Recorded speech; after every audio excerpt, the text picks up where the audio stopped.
It's your boy. I'm back. I hit 100. Well, after I hit 100 views, I was like, yo, I gotta make a second video. But now my first video is like at 200 views, so I gotta do another one. Today I'm gonna be telling you guys tips and tricks, like this is like specifically what I have seen as I've been playing. And I'm a diamond rank. My career high is like 3,360 or something like that.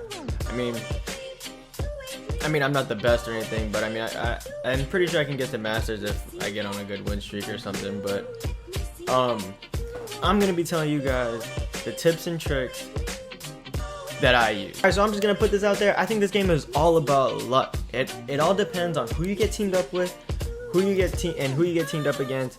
I mean, if you're in overtime, it all depends on who presses triangle, who presses Q, who presses Y. I mean, it's like timing and then countering.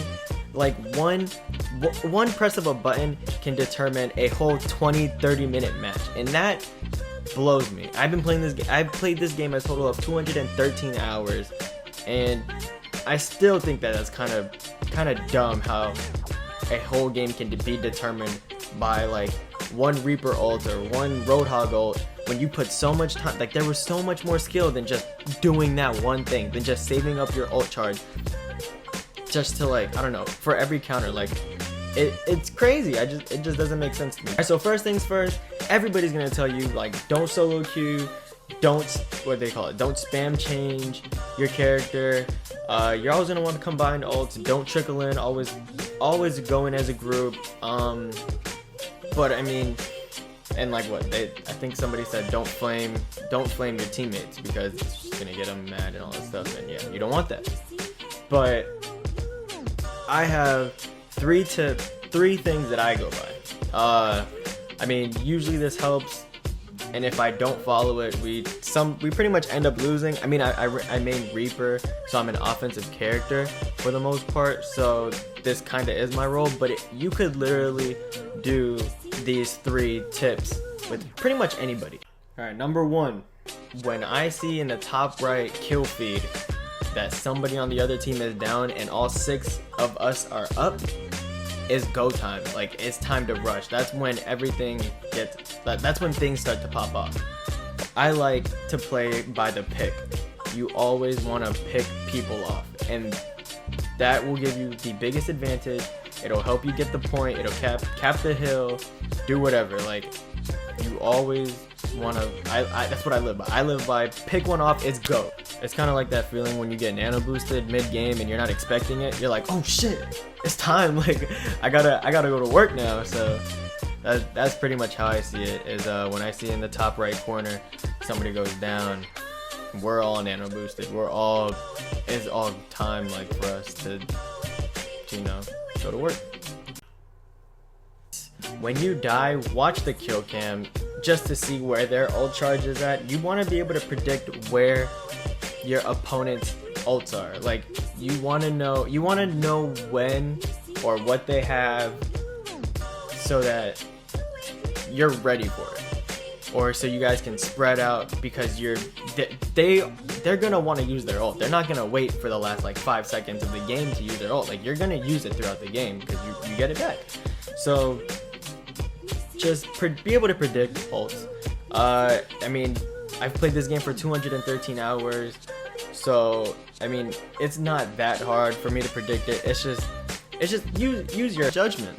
Like, what would you do? You know what I mean? How would you prepare for your ult? You wouldn't just randomly use it. Like, you're gonna use it strategically, and just try to outsmart them. Alright, so the most important thing that you can do, and the most effective thing that you can do to an enemy team, is flank. Flank as many times as you can. If you don't flank and you go for them directly, it's not always gonna work. This is what I've noticed. I main Reaper, and when I flank, I target the healers. When their healers are down, just so many things can happen when you flank. It is ridiculous. And you don't even have to do it as Reaper. You could do it as, I've seen people do it as Bastion. I've seen people do it as Reinhardt. I've seen so many flanks. Like, you want to do a hard hitting flank, and And that goes back to the first rule. It's like picking one off. When you pick one off, you have the advantage. Yeah, so by the way, if you play console, another tip is always go to team chat. Communication is probably one of the more important things in the game. So I don't understand why a lot of times I will go solo queue, duo queue, trio queue, and the other people just don't come to team chat. It doesn't make any sense to me.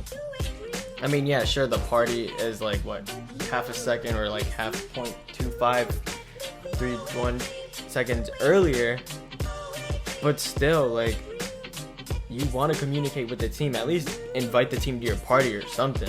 Doesn't make any sense. I mean, it's not worth losing 30 points over not communicating, in my opinion. It's crazy because when we lose, the people will come to team chat just to talk shit, and I'm like, bro, like, you could have came to team chat before this and we could have got a dub, but you decided to stay, or even solo people who don't even put in their mic. That shit blows me.